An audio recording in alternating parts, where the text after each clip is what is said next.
dear students, myself Dr. Aman Sharma, Director DentAcme Chandigarh, and on request of many students here right now we are starting with micro lectures on various topics which is going to make your learning on those topics very easy.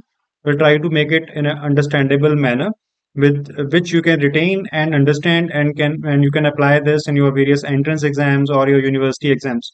Right, so we are very sure that this process of ours, with all this hard work of ours for you, is going to benefit every dental student here who is listening this lecture. Right, so in their journey of whatever stage they are, they can be at a stage of their entrance exams, national, international, or they can be university students. Right, so it is going to benefit everybody. So best wishes, and with that, let's just start with today's topic. Today's topic is the topic we're going to cover is fibro-osseous lesions, and this will be covering in various parts. Okay, so today it will be the part 1 which will be covering, and this part 1 will cover these topics, that is introduction, brief introduction to fibro-osseous lesions, of course not in detail. Whatever we are going to cover here is what is required for your any exam. Okay, so if you listen this carefully, you'll be able to attempt any exam, any question, anywhere. Right, so that is the effort we have done for you. Okay, so we'll start with introduction, then we'll shift to the classification which is given in your textbook, and then we'll cover in detail the fibrous dysplasia lesion of this broad topic. Okay, so with that, let's just start with today's session. Before we proceed further, just a request, do follow us on Instagram and YouTube. Right, so we post many such reels and short videos on Instagram, right, so which is going to help you a lot in your journey. So make sure you follow us there, and for any further query regarding any course, any dental entrance exam or university exam or various national, international bench test exams, clinical exams, you can contact us at these given numbers also. So with that, let's just start. So before I proceed further, just to give you a brief introduction on the topic, right? So what is fibro-osseous lesion? So topic is fibro-osseous lesions. As name indicates, fibro-osseous. So they are characterized by replacement. Very important. This is very important. The broad definition, or you can say broad description of this whole group of lesions is they are characterized by, I'll just write the important points, replacement of bone by cellular fibrous tissue.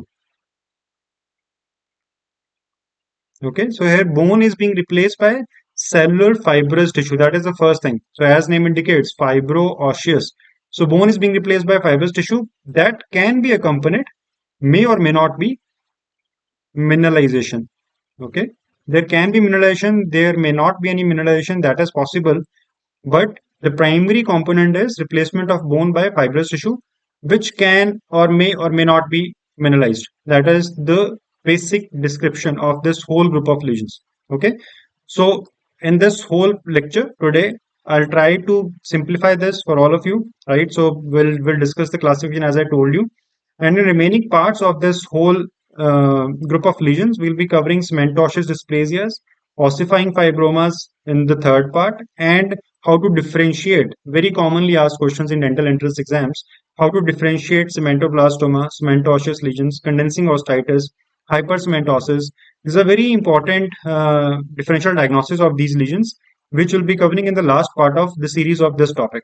Okay, so do stay connected with us and make sure you listen every topic clearly so that you understand the last session or the last topic of this series. Okay, so just I hope this is clear. So it is bone. I'm just highlighting with fibrous tissue. Okay, so bone is replaced by fibrous tissue. That is very important. This can be associated with mineralization. In fact, it can be mineralized or non-mineralized. With that, let's just move forward to the brief classification, which is being taken from the book Neville, and will be followed in your university exams. You can write this, and in your entrance exams also. This is briefly. This will cover the majority topics we're going to discuss. The first in these lesions is, as we are going to discuss today, that is fibrous dysplasia. Second topic which we'll discuss in second part of the series is cemento-osseous dysplasias.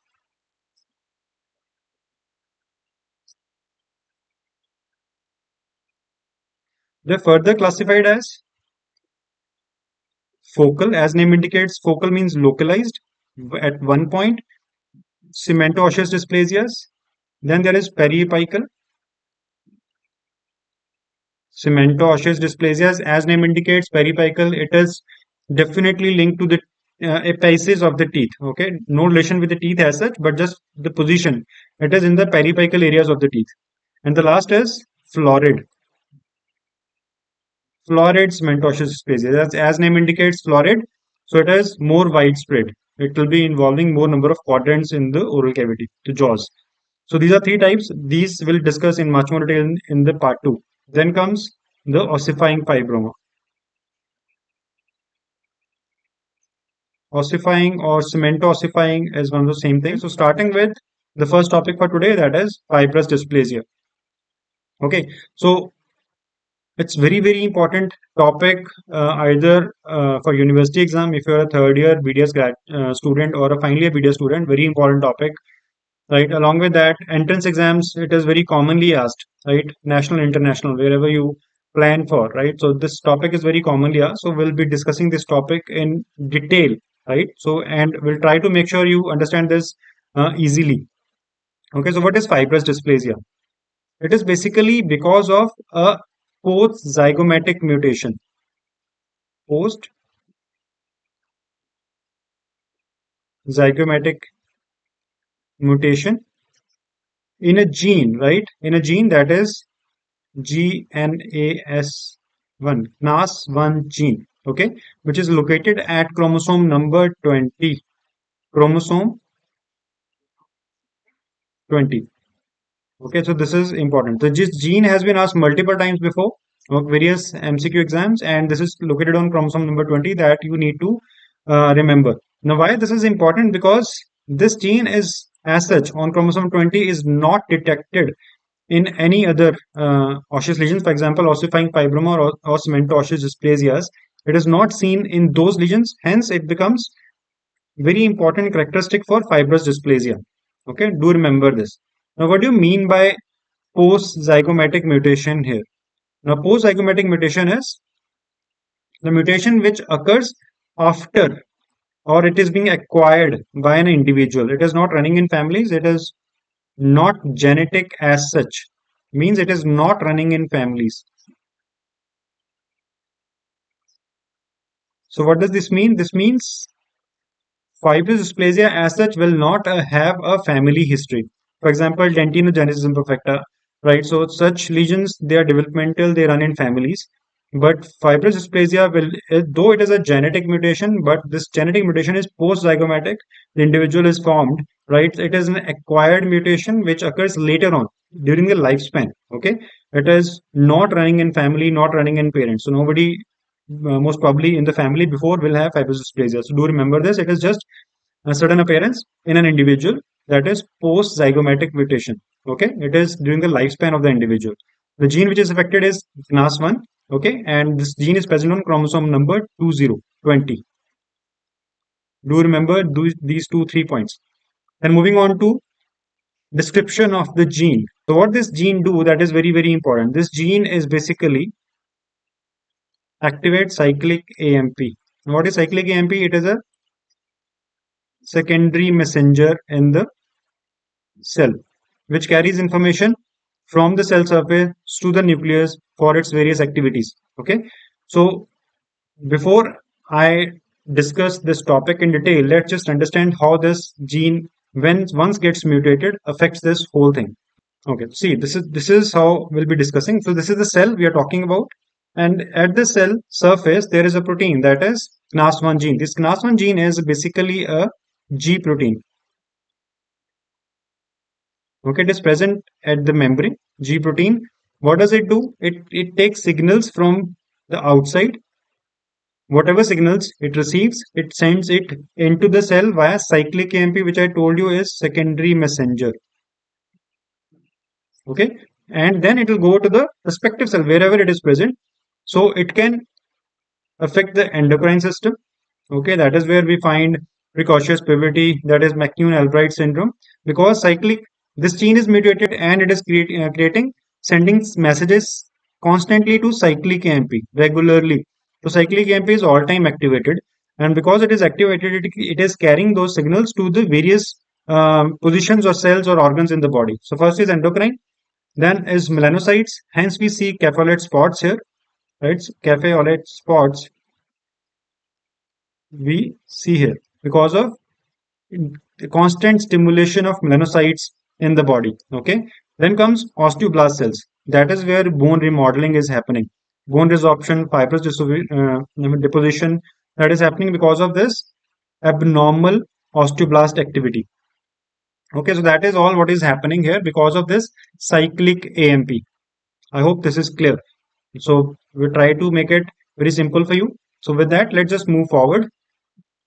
It's a very interesting concept. Now you need to know this. First is depending on at what stage of lifespan this gene mutation happens. If this gene mutation happens during early embryonic development, okay, of course post-zygomatic, but early embryonic development, right? So if this gene defect happens or gene mutation happens at this stage of development, then all the lineages which we just discussed, the melanocytes, right, the endocrine system, the bone, everything will be affected. Then it is going to result in McCune-Albright syndrome. Again, it is important question. The question will be like McCune-Albright syndrome is because of gene mutation at what level of development of the individual. Okay, so it is McCune-Albright syndrome. Do remember this. So it is going to affect multiple cell types because it is just developing, embryo is just developing. Chances multiple cell types will be affected at this stage. Okay, for example, as I just said, osteoblast will be affected, melanocytes will be affected, endocrine cells will be affected, and this all combined together leads to McCune-Albright syndrome. Okay, so we'll discuss about this syndrome in much more detail as we move forward. That is, if it is during the early development. Now, next is if it affects the skeletal progenitor cells only, not early, but skeletal progenitor cells, that is osteoblast cells. Okay, skeletal progenitor cells. If it is affecting that, means now the bone will be affected. The osteoblast will be affected. That will lead to multiple involvement of the multiple bones will be involved. That is going to polyostotic fibrous dysplasia, polyostotic, because multiple bones will be affected. Okay, then if this mutation occurs in postnatal life, okay, after birth, postnatal life, if this mutation occurs, then it is going to affect osteoblast of a single bone.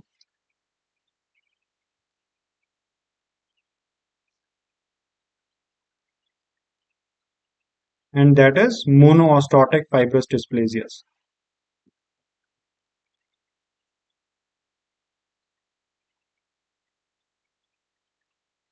Okay, so this is in brief, right? So till now we have discussed the gene. Till now we discussed what chromosome, what does gene do, right?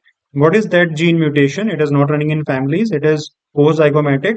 Now, depending on at what stage of development of the child or the individual, this mutation happens accordingly manifestations. If it is early embryonic life, then all the lines which cyclic AMP is affecting here will be affected. So McCune-Albright syndrome will result ultimately. If it is affecting early embryonic life, not too early, but just before postnatal life, right? So then it will be affecting multiple bones because osteoblast is affected. So that is polyostotic. And if it is affecting after birth or postnatal life, then maybe a single bone is affected. That is very common in the jaws.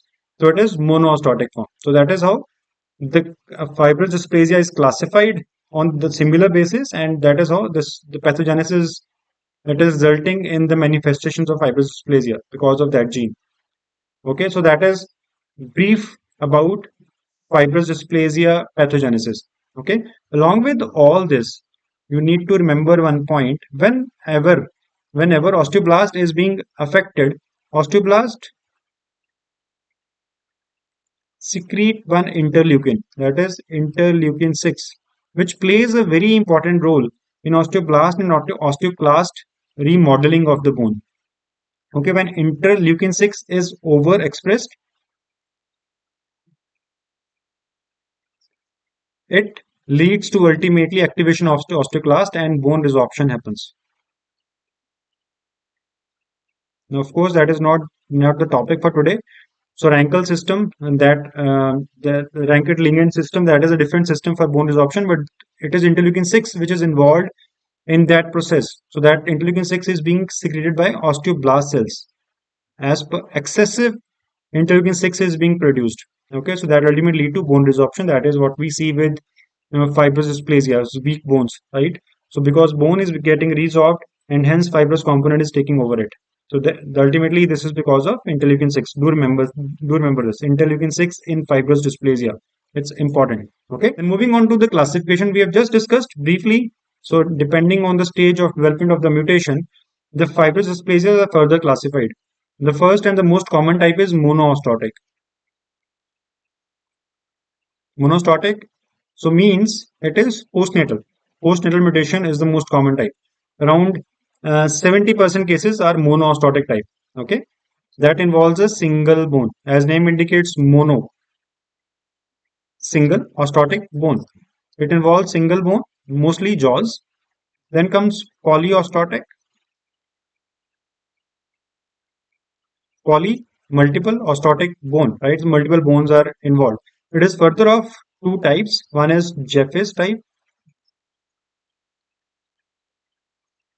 Okay, and second, as we just discussed, McCune-Albright syndrome.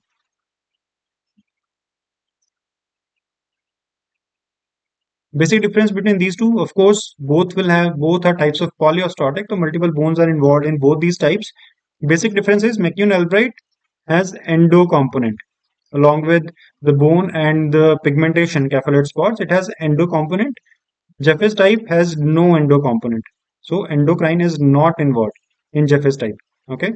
So that is in McCune-Albright. So that is the basic difference. Otherwise, both are further subtypes of polyostotic fibrous dysplasia. So this is brief classification of fibrous dysplasia. We'll just start with mono-ostotic, the first and the most common type of fibrous dysplasia. As you can see here in this image, this is maxilla. Maxilla is the most common site anyway. It is the most common type overall. Do remember this. Then comes, it is the most common site is maxilla. Do remember, and that too posterior maxilla. As you can see in the image, this is the posterior maxilla which is being affected. So there is swelling, and that swelling is painless swelling. Very important. There is no pain as such. It is painless unilateral swelling. Painless unilateral swelling. That is very important to remember. Okay. Along with, so this is of course the maxilla common site. This is being further followed by, it is the ribs, followed by femur, followed by tibia. That is also single bones, of course. Not all these bones will be affected together. So in sequence, craniofacial, in craniofacial it is maxilla more than mandible, followed by ribs, femur, tibia. That is a sequence. It is affecting the body. Single bones. Okay. And very commonly it is seen among individuals in second to third decade. Second to third decade. Okay. That is the site. So you can see it is lot after the birth. Okay, I mean duration. It is not just immediately after birth. It takes time to develop. Okay, and very importantly, there is male to female ratio is almost similar. Predilection, male female predilection is almost same, which is not so in the case of polyostotic form that we'll just see in next few slides. So and polyostotic occurs in much younger age. So monostotic is a milder form, you can say. It is a milder form because it is involving one single bone. Okay. Plus it is occurring in later stages than the polyostotic, and it has equal frequency for both male and females. If it occurs in maxilla, it will be most probably posterior maxilla. And if it occurs, it will cause a swelling, gradual, slow growing swelling. It will take some time to develop, and it is a painless swelling, and it is a unilateral swelling. Okay, so it usually does not cross the midline. So these are very important features of mono-ostotic fibrous dysplasia. Okay, then coming on to the, if it occurs in mandible, what does it do? It will uplift. It will lift the inferior alveolar canal. I have that image also, but it's just like, let's say this is the mandible and this is that canal. It will just lift that canal like this. Okay, so this is the canal which is going. Let's say this is where the fibrous dysplasia happened. It will lift the canal up. So that is a very important feature of monostotic fibrous dysplasia if it occurs in the mandible. Okay, if it occurs in maxilla, along with maxilla, if it involves other bones, for example sphenoid, for example zygoma, for example frontal bone, ethmoid bone, if all those bones are also involved, it started in maxilla but it is expanding to all these bones, that is known as craniofacial dysplasia. So craniofacial dysplasia is a is developing from monostotic type only, but it is extending to adjacent bones. For example, it is starting from maxilla, but it is extending to the adjacent bones. Adjacent bones, for example, zygoma, ethmoid, sphenoid, frontal bone, temporal bone, occiput, to the point of occiput also, if it is not being taken care of. So that is its extension. So then we call it craniofacial dysplasia. Okay, so do remember this. Very, very important. So, but this is developing from monostotic. Do not consider it as polyostotic, thinking that multiple bones are involved. It's just extension of the maxillary swelling which is being involved, spreading to the surrounding bones or extending to the surrounding bones. That is a better word. Okay, so that is craniofacial dysplasia. Then comes another important feature that is known as lion-like faces or lion-like face. Okay, or also known as Leontiasis ossea. That is lion-like faces. Okay, so because maxillas become so prominent, right, that they give a lion-like look, lion face-like look. So that is seen in mono-ostotic fibrous dysplasia, not polyostotic. So you'll find MCQ, right, where they'll ask you lion-like faces are seen in which of the following lesions, and the question will have both options, that is fibrous dysplasia and Paget's disease. Okay, so it is seen in Paget's also, and it is a characteristic feature of Paget's. So out of these two, go for Paget's. If they have given just fibrous dysplasia, okay. If they mention monostotic fibrous dysplasia, high chances they are asking about this lesion only. Then preferred answer will become monoostotic if they mention specifically monoostotic. Okay, do remember this point. Okay, then moving on to the some radiographic features. Radiographically, it will have a ground glass appearance. As you can see here, ground glass is just like a frosted glass. So it is ground glass appearance, or you can say orange peel appearance, just like orange peel, right? So orange peel appearance or ground glass appearance, you can see this whole area, it looks frosted, roughened, right? So that is ground glass or orange peel appearance. Okay, one very important point. Second, very, very important point, it does not have its you can say boundary. It is not circumscribed. It just merges with surrounding bone. It just merges with surrounding bone. Okay, it does not have its boundary as such. Okay, that is very, very important. So do remember these 2 points. It is a ground glass. It shows ground glass appearance or orange peel appearance. It merges with the surrounding bone. There is no as such demarcation. That is another important point. Then, if it, as I told you before, if it involves mandible, it will cause buccolingual expansion of the cortical plates. So there will be swelling as such. Plus, it will lift the canal upwards. So that is again it's very important feature. Okay, so with that, let's just move a little more forward. You can see here in this area, can you see this canal is being lifted up. So this is a very nice image for its description. And you can expect this question in exam. With that, let's just move to the polyostotic type. So with polyostotic fibrous dysplasia, as we have discussed before, it involves multiple bones. Okay, so multiple means it should be involving more than one bone.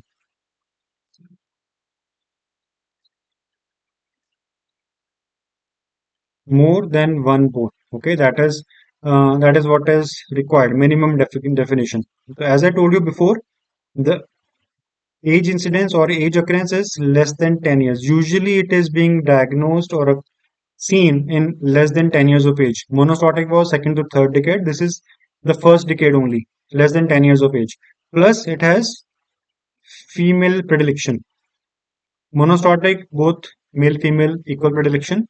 Polyostotic, more common in females, right? So age less than 10 years. So do remember this point, very important. So these are few differentiating features. Another differentiating feature is there it was gradual painless swelling. Here the swelling can cause pain. It can cause pain. So that is important. So along with pain, because multiple bones are involved, bone resorption is happening, you can find pathological fractures here.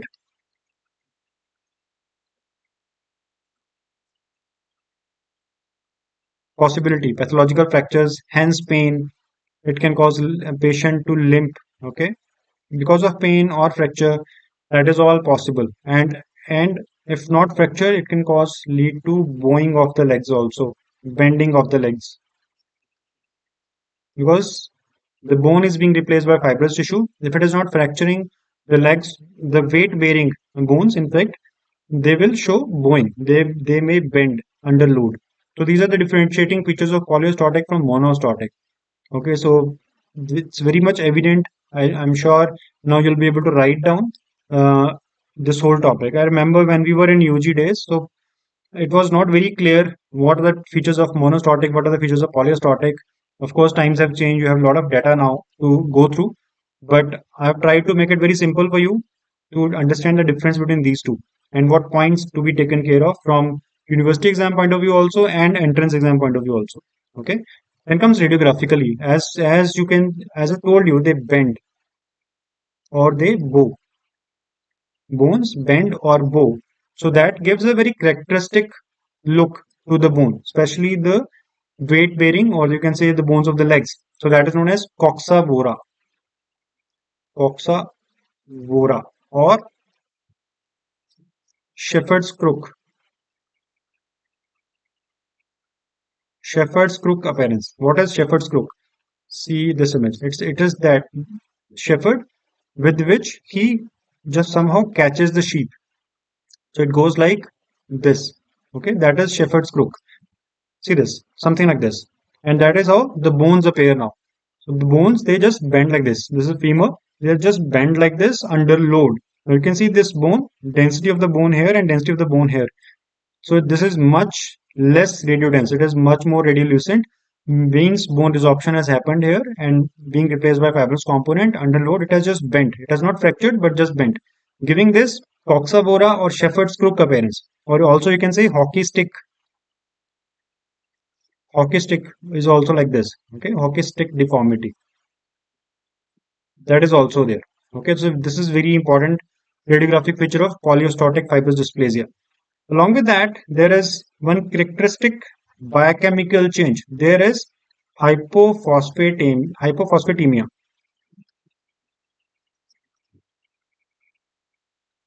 Okay, that is because of the because calcium is being bone is getting resorbed, calcium is released, so the phosphate is being excreted by urine. So it is being, you can say, wasted, excreted or wasted by urine. So that is leads to hypophosphatemia ultimately. Okay, so do remember this point as a characteristic biochemical point in especially polyostotic fibrous dysplasia. Radiograph we are clear with, and hypophosphatemia is also there. Okay. So along with that, one very characteristic and important feature, right, which I feel is here, that is this. Can you see? Here, this radiolucency is like this, like this. Okay. This is a very characteristic end osteal resorption of bone. There is no periosteal reaction. It is end osteal, that is within bone, end osteal reaction of bone that cause scalloping, or you can say it is a scalloped radiolucency. Okay. It shows scalloped radiolucency, very, very important. And it is end osteal. There is no as such periosteal reaction. Do remember this point. Okay. There is endosteal reaction. There is no periosteal. Endosteal reaction leads to characteristic scalloping radiolucency. Okay. Do remember this point. At some areas, as you can see in this image, can you see this point? Right, which I'm just circling. There is a radiodense area. Okay. This is a sclerotic border around the radiolucency. You will find a sclerotic or sclerosed border, which is more radiopaque. Of course, it is sclerosed, more radiopaque. That is known as rind sign.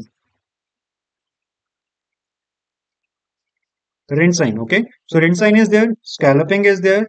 Coxavora, Ockistic, right? Shepherd's crook. That is also there in polyostotic form of fibrous dysplasia, right? Along with that, very important, there is thickening of base of skull. So base of skull will be more radiopaque in fibrous dysplasia.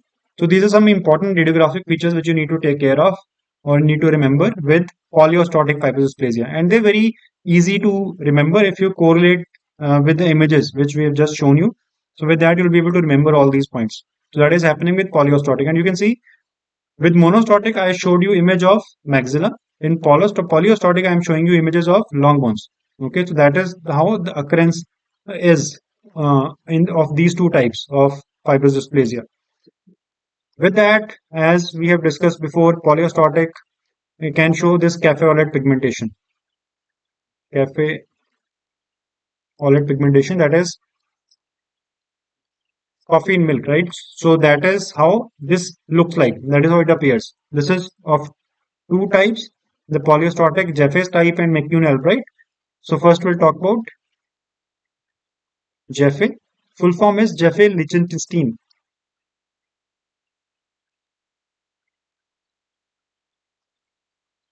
Okay, so this is Jeffe. They also call it Jeffe syndrome. Along with polyostotic fibrous dysplasia, it will have capillate spots. Now, interestingly, very, very important, these capillate spots are unilateral. Okay, they are unilateral. They never cross midline. And that is one of the very important features to differentiate capillate spots of fibrous dysplasia from capillate spots of neurofibromatosis.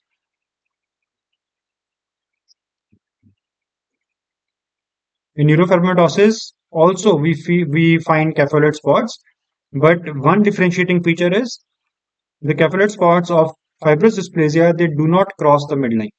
Okay, do remember this point. Neurofibromatosis, they do cross the midline. Okay, or they can cross the midline. First point. Second point is, as you can see the border here. Now here, this is very uneven. It is not regular. Okay, something like this. So this uneven or irregular border is a feature of capillate spots of Jeffes type or capillate spots of fibrous dysplasia as such. Neurofibromatosis, these are more regular. They do not have borders like this. Okay, they are more regular. Neurofibromatosis. So two differentiating features. One is the capillate spots of fibrous dysplasia are unilateral. They do not cross midline. Plus, they have irregular margins. Neurofibromatosis can cross midline and they have regular margins. That is how we differentiate between these two. Okay. So when I'm saying unilateral, they are in fact present towards the side of the bone which is involved. Okay. If right leg, right femur is involved, capillate spots will be most probably on the right side, right trunk. Okay. Right side of the back. That is where they'll be seen. So unilateral, and it is ipsilateral to the presence of the bone lesion. So these are very, very important points which you need to take care of and you need to mention and remember. Okay, that is important. Then comes McCune-Albright.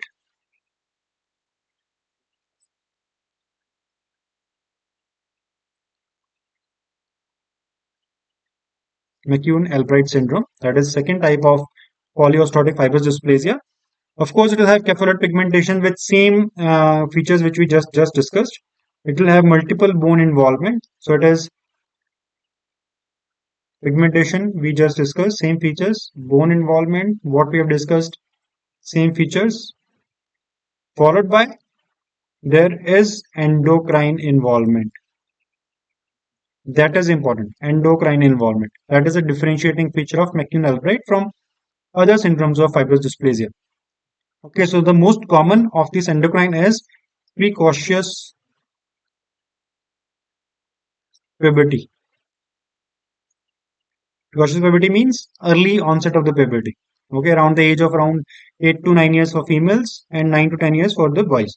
Right, so that is precocious puberty. Along with that, it can affect thyroidism. It can affect, thyroid, can lead to hyperthyroid state. That is possible. Hyperthyroid, there can be increase in growth hormone levels. There can be increase in cortisol levels. That all can be seen with this endocrine disturbance of McCune-Albright, but yes, this is the most common and most commonly asked question. Precocious puberty. Do remember this. Okay, this is second type. Third, it is not the type, but just another syndrome. You can say it as another syndrome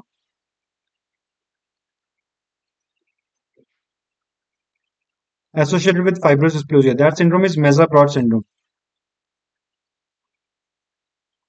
Meza-Broad syndrome. So M is a mnemonic for this. So Meza-Broad syndrome is composed of multiple myxomas. And those myxomas are intramuscular. Within muscle. So M for myxoma, M for Meza-Broad, M for muscular. So all M. So fibrous dysplasia along with intramuscular myxomas is characteristic of Meza-Broad syndrome. Do remember this point. Okay, so let me just rub this all.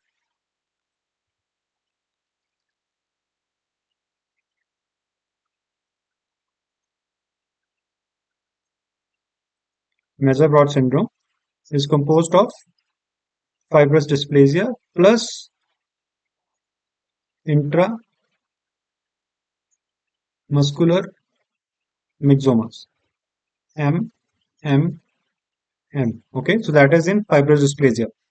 So three syndromes we just discussed with fibrous dysplasia. One is Jeffers type, second is McCune-Albright, third is Meza-Broad. Jeffers type, simple fibrous dysplasia, polyostotic type, along with cephaloid pigmentation. First point. McCune-Albright, these two features along with endocrine, that is the basic difference. And we just saw what endocrine abnormalities or pathologies can be seen or endocrine disturbances can be seen. Then third syndrome is Meza-Broad syndrome. Mnemonic is M. So Meza-Broad syndrome, fibrous dysplasia along with intramuscular myxomas. Okay. The most common sites of intramuscular myxomas in head and neck region is masseter. Again M. Okay. So that is what you need to remember. Meza-Broad syndrome. Then coming on to the cephaloid spots, few important uh, points from MCQ point of view, or you can write this in theory exam also. Right. So it is known as, the boundary, the margin of this is linked to coastlines. Okay. Given in Neville, so this is irregular. So it is just like coastline of Maine. Okay. So you mention in the comments this coastline of Maine, which is irregular, is seen in cephaloid spots of which pathology? Fibrous dysplasia or neurofibromatosis? I'm not mentioning here, which is already explained. So just exercise for you so that you retain it. Here you can see this is much regular. Okay, This is just like coastline of California,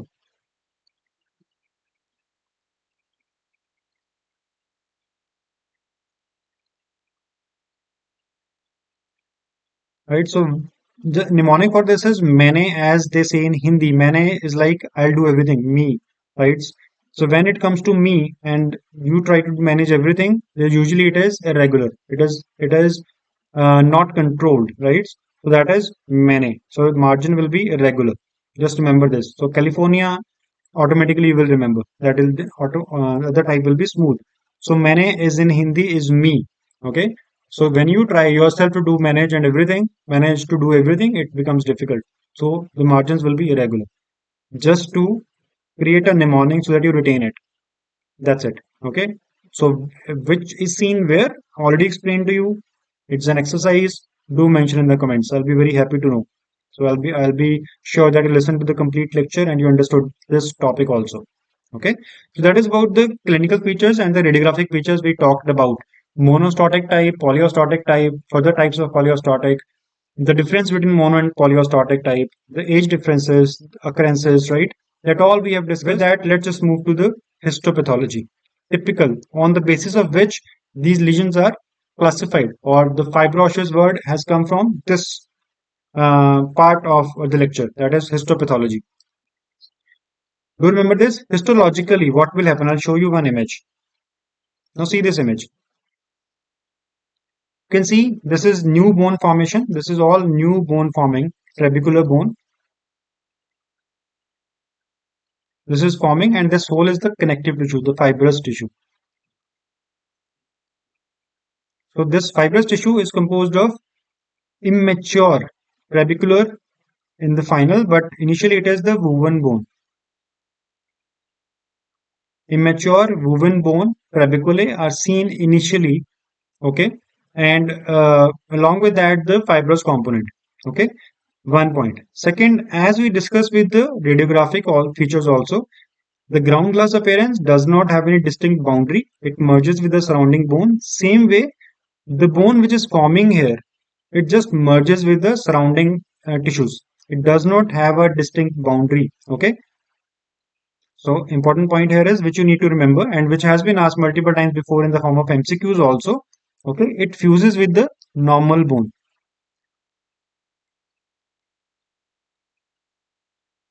It fuses with the normal surrounding bone.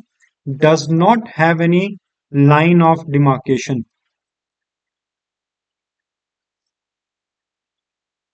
Okay, does not have any line of demarcation, which is a differentiating feature from ossifying fibroma. Ossifying fibroma is a circumscribed lesion. It has a line of demarcation. It can be removed in toto. In toto means complete. Fibrous dysplasia does not have any line of demarcation. Do remember this point. Okay. With that, as you can see in this image, the second image, these, or I'll show you another image. See this second image. All these, you can say the immature bone which is formed here are in the form of, see this, they are curvilinear structures,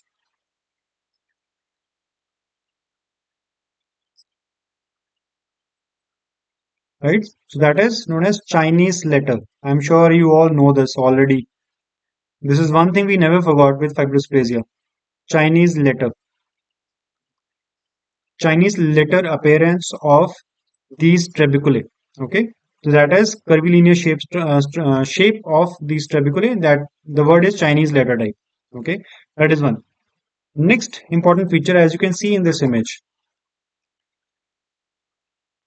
As you can see in this image, you can see this bone which is formed has a white boundary around it. It looks like that the connective tissue has retracted or moved away from the bone, creating a space between the connective tissue and the trabeculae. Okay, so that is known as peritrabecular clefting.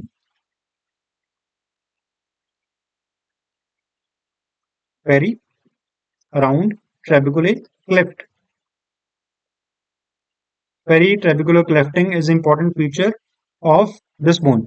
Similar question was asked in NEET MDS exam. I think last to last year, where it was Bale cell carcinoma, and there also around the islands we see the clefting, right? The clear spaces around the islands of the malignant epithelial islands.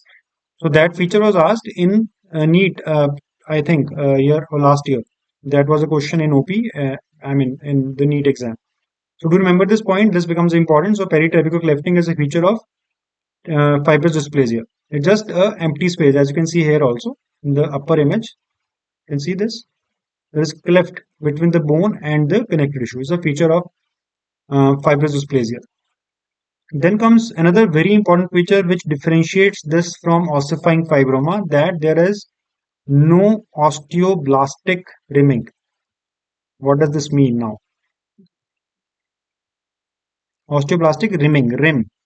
So let's say this is the bone we are talking about.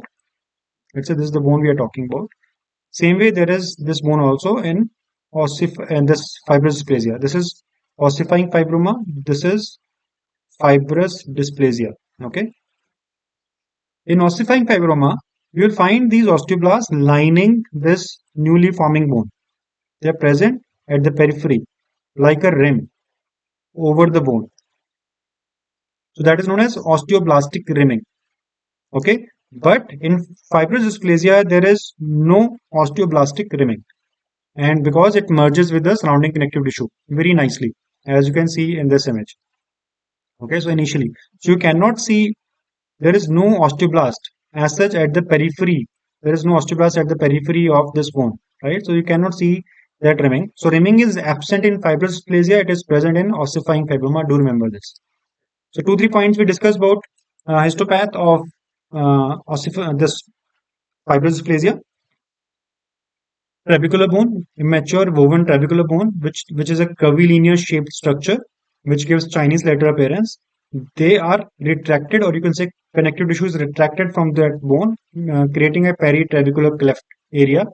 And plus, there is no osteoblastic rimming around the bone. There are no osteoblasts present at the periphery of this bone, which is a feature of ossifying fibroma, and that is how we differentiate histologically. So these are the important features which you need to remember and need to mention, right, in your exams. So that is, I think, very easy. Should not be difficult for you. The last part of today's topic is treatment, which is very much conditional. Okay, it is very much conditional. So let's say this is the biopsy we received from the surgery department, right? So when we cut this biopsy to create sections, let's say when we cut this biopsy to create sections, the feeling is gritty or sandy. Means it's just like as you cut uh, something soft, a soft ball. If you cut, you will not find any hard thing in between. You do not find any roughness there. Just cut smoothly. But if you find something, because there is bone involved here, there is some bony trabeculae present. So when we cut through it, that bony trabeculae creates a gritty or sandy kind of feel when we cut the biopsy, right? So of fibrous dysplasia. So that is one important point. It is not just with fibrous dysplasia. Any pathology which will have calcifications will give this kind of feeling as a rule. Okay, so there is nothing to be specially learned or crammed for this. This is a common feature for every pathology which will have some ossifications or mineralizations in the pathology. So it's just simple. Do not overstress on this point. Just a common feature you need to remember. Okay, then it is believed that as skeleton matures, let's say after puberty, when it matures, the fibrous dysplasia automatically stops on maturity. When I'm saying maturity, I'm talking about skeletal maturity. Okay, skeletal maturity, it automatically stops and in fact regresses also. It shows regression. Okay, because now it has matured, it is not developing, not dividing, so it just regresses. That is known as spontaneous regression. So hence, it is most of the times we go with conservative treatment.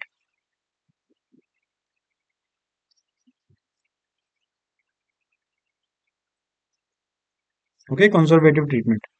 For example, osteoplasty, right? If it is aesthetically not very good, and the patient is not feeling very confident with the aesthetics because of the swelling, we just do osteoplasty. Okay, we try to shave a bone so that that swelling just reduces, and because ultimately it is going to regress only. Okay, we never ever, do remember this point. I'm writing note here. We never ever do radiotherapy. Radiotherapy is contraindicated, in fact. Okay, because radiotherapy can induce malignant transformation of fibrosplasia into various other malignancies. Most common among those are osteosarcoma, okay, fibrosarcoma, chondrosarcoma. They are most common malignancies which can occur on radiation, okay, of fibrous dysplasia. Do remember this point. And this risk is very much more common with the patient suffering from McCune-Albright syndrome.